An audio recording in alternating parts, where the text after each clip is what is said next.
Hey guys, today I've got something super interesting for all you history buffs out there. Ever wonder what quirky habits ancient people had? Well, buckle up because you won't believe these top 5 ancient habits. First up, let's talk about ancient Romans and their toothpaste. Yep, back in the day, Romans used a mixture of charcoal and crushed bones to clean their teeth. Imagine starting your day with that. Next, let's move over to ancient Egypt. Egyptians had a unique way of staying cool. They used to place a bowl of water in front of a fan, creating their very own ancient air conditioning. Ingenious, right? Now, if you think that's cool, medieval knights had a pretty strange bedtime ritual. They would sleep with their armor on.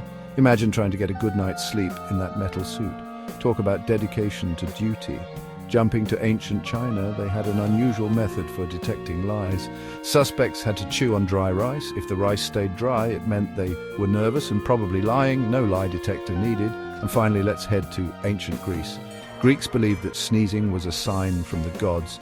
They would shout, "Bless you," as a way to protect the sneezer from evil spirits. Makes you think twice about sneezing in public, huh? So, there you have it. 5 mind-blowing ancient habits that will make you see history in a totally new light. If you enjoyed this video, give it a thumbs up and don't forget to subscribe for more awesome history content. See you next time.